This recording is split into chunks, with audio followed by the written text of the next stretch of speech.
Today's video is kind of a controversial topic, and that's cheating in pool. So this isn't about you cheating, of course, because you respect the game and you respect your opponent. But this is a video about those that would cheat you. So we're going to be looking at the 4 times in all the years that I've been playing this game where I've been cheated. But I really want to talk about a specific rule in specific leagues where it's come up twice and how I would deal with it today when I'm in my 40s compared to when I dealt with it in my 20s and in my 30s. So let's do this.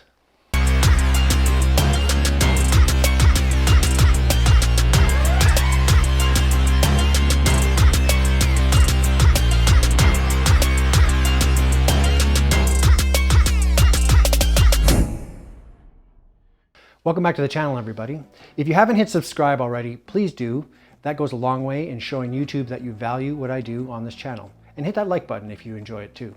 So, as I said in the introduction, since 1994, which was the time I had graduated high school and I started showing up at local tournaments, I've been cheated 4 times. I'm going to be talking about the 4 times, but more specifically, I want to get to the pool table and show you where 2 of the times that I've been cheated, it's been basically the same thing. And I'm going to evolve. I'm going to show you how I've evolved. And if this actually happened to me again, now that I'm in my 40s, how I would deal with it.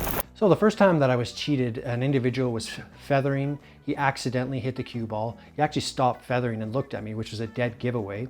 I stood up, I said foul. He said no. So he lied about it. And then he continued shooting. So I was in my early 20s there, and I didn't know exactly the protocol to deal with a situation like that. So I took that lying down. The second time I was cheated, an individual was on a run out. He was about 4 balls in. He ended up frozen to his object ball. And I called ref. I said, look, I want to call a ref. You're frozen. He said, don't worry about it. The league got rid of the push rule, so there is no such thing anymore. So he pushed right through it. Before I could even say, hold on, I'm getting a ref.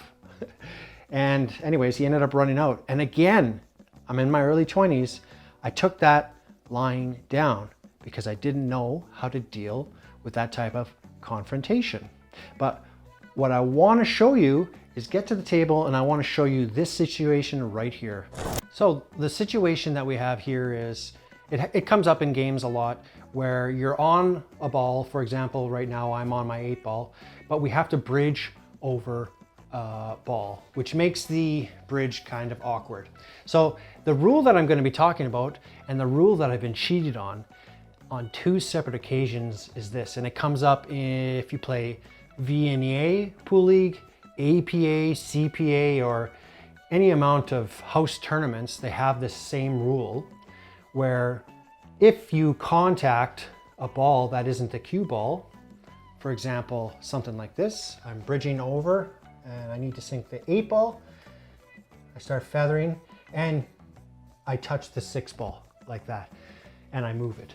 So what the protocol is that I'm supposed to stop. I go to my opponent and say, I moved the 6 ball. Can you move it back? So what happens is he or she is supposed to come over to the table and say, well, where was it? And I'm supposed to say, well, it's, a little bit forward. And if they're a fair and honorable player, they will move the object ball back to where I said it was. And then I can proceed. No foul happened because that's the rule.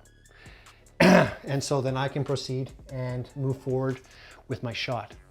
Now, in my 20s, I had something very similar to this, and this was actually in a tournament. So looking back at it, I really messed up here because I could have called a ref and elevated the situation.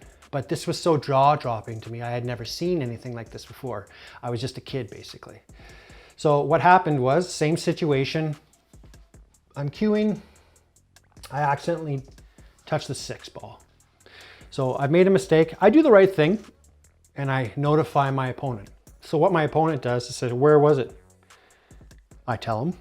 And he said, he picks up the object ball and he puts it in front of the cue ball. So now I'm hooked on the 8 ball. I didn't know what to say. If I had a mirror in front of my face, I would have seen my jaw hit the floor. I looked over at my team, and of course this is pool league, so they can't say anything. You know, all their eyes are open, but if they say something, he can actually call a foul on me for coaching, right? And I didn't know enough to elevate it to not just call my opponent's captain, but actually call a referee and elevate the situation. So that happened to me in my 20s. So I forget how it ended. I ended up losing the game. He cheated me. Same thing happened again in my 30s, where, and I understand, you know, I put myself in a bad decision, a bad spot by doing this, by touching this, but the same thing happened in my 30s, and I moved the ball, and what the guy did is he wasn't as blatant as the guy in my 20s, but he actually went over and moved it as close as he could possibly to the cue ball to make it hard for me, even harder, right? So I said to him, come on, man, it wasn't that far forward. You're just doing that. And he smiled. This was a league night, so there was no referee. He just smiled and he walked and he sat down. So I think I did end up running out on him, but in the end, he cheated me. Okay, so let's talk about how this situation is supposed to be elevated with a ref. So let's go back to the first example where I touched the 6 ball with my cue and the individual actually puts the 6 ball in front of the 8 ball. So you, as the shooter, protest. The player that is cheating you at the time sticks to his or her guns. So you have to raise your hand and you have to call a ref over. Now this is where it gets iffy, it gets dicey, because the most polite way of putting this is not all refs are created equal. A good ref will be able to come over and start their investigation, and that's what they call it. It's an investigation. So they'll ask my opponent, they'll ask me what happened. They'll be able, by asking the right questions, to deduce that there's no way that I could have fouled, or not fouled, but actually moved the 6 ball if the 6 ball was over there and I was feathering for the cue ball. So they're actually going to figure it out and move it back to the spot that I say it was. Now, let's go to the second scenario though, where the character, my opponent actually just moved it as close as they humanly could to the cue ball without touching it. In that situation, let's say we have a bad ref that can't figure it out. They might just half it. I say it's here, my opponent says it's there. They might just half it, walk away, and you best accept their ruling, because if you argue with them further, that's when things can get dicey for both of you. So in the end, the lowest common denominator is don't do what I've done and touch the 6 ball and move balls, because you put yourself in a really dicey position. Now, I think I got a pretty good theory when it comes to confrontation and ease of confrontation. You've already heard me say that in my 20s, I was flabbergasted when I was in my 30s. But now I'm in my 40s. I've got an interesting story, a funny story. XM Satellite Radio was hounding me to renew my subscription, and they were hounding me, and I told them, lose my number, lose my email, lose it all. One day I got called and my 20-something friend was beside me, and I unloaded on them on the phone like I have never unloaded on anyone in my life. And my friend standing beside me, his jaw, he had never heard that before. I got off the phone and they're like, how can you talk to them like that? And I explained to them, they've been pestering me. I've asked them politely. So I'm in my 40s now, right? I've seen a lot, I've done a lot. By no means am I done learning, right? A 60-year-old probably laughs at me because he or she's done 20 more years of learning than I have, right? We're constantly learning. But taking this back to the pool table, if you're a 20-something or if you're young, not even 20-something, and you're learning this game, your confidence level to get into a confrontation with someone much older than you, it's not going to be high. At least for most people, it's not going to be high. So I think there's a really important mental note that we have to realize here about the person that is cheating you. And that is, they don't respect you. and they don't respect the game that we're playing. Because if they did respect you, they wouldn't be cheating you. They would be honest with you, and they would be honest with the game. So don't think for a second, and this is my controversial opinion, and you may agree or you may not agree. You can leave your comment in the comments section. But if they don't respect you, why do you have to respect them? Why do you have to show them respect or show them any courtesy at all from that point forward? So I am going to show you how I would deal with this rule moving forward if it ever happened to me now that I'm in my 40s. Let's take a look. Okay, same deal. I'm about to shoot the 8 ball. I moved the 6 ball by accident. I tell my opponent, hey, you know what? I moved the 6 ball. He walks over, or she walks over, and she says, where was it? So then I say, well, I think it was just right here, right in front of the cue ball. And they can do whatever they want. Let's just say it's that extreme example where they put it there. I say, you know damn well that it wasn't there. It was right here. Please move it back. And they say no to me. So that's when they've absolutely shown the game and they've shown me no respect. So I'm in my 40s now and I may be old and ornery. I'm not going to show them any respect. So I'm going to start figuratively sticking the knife to them. So I'm going to say, well, I'm going to be calling the ref over and I'd like you to know that I'm going to be pursuing an unsportsmanlike conduct foul on you. And I would say that in an absolutely calm voice.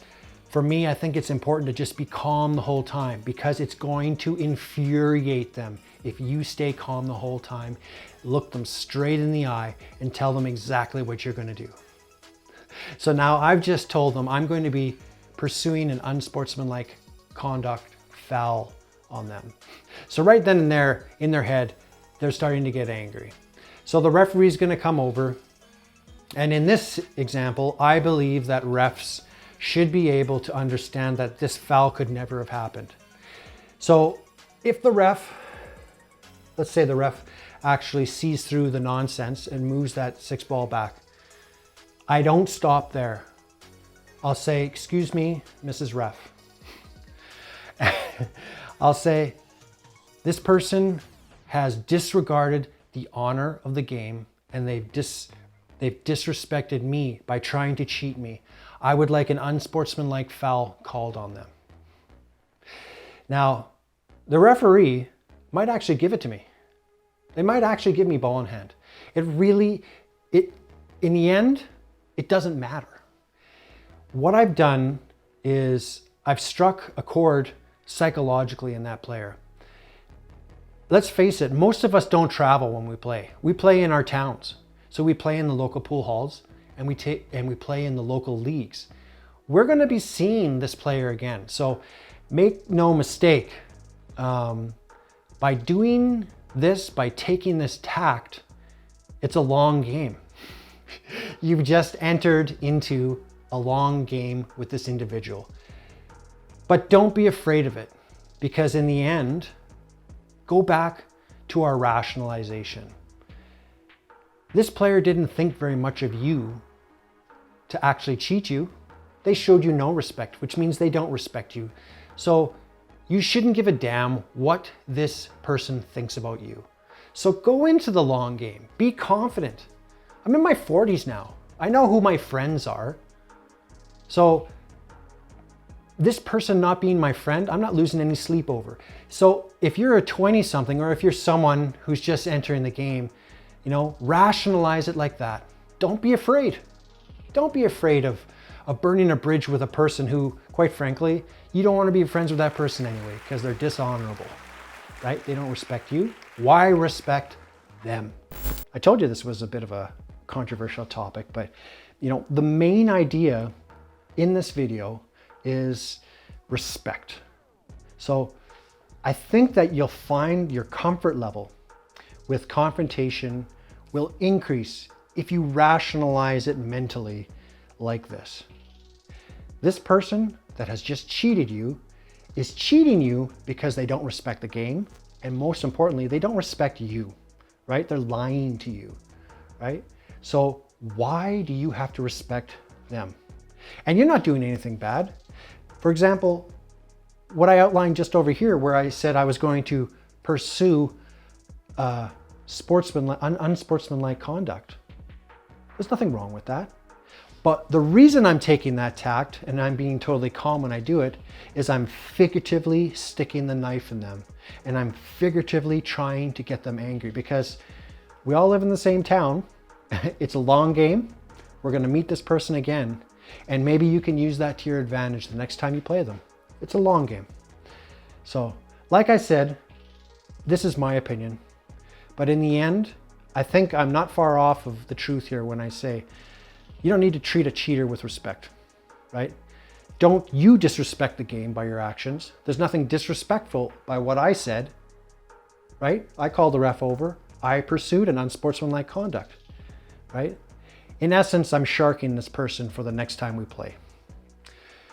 If you liked the video, please hit that like button. And again, if you haven't subscribed, subscribe to the channel. Leave comments in the comments section. I know this is a bit of a controversial one, but you know, we all have our opinions. But anyways, in the meantime and in between time, I'll catch you on the flip side. Times in all the years that I've been playing pool, only for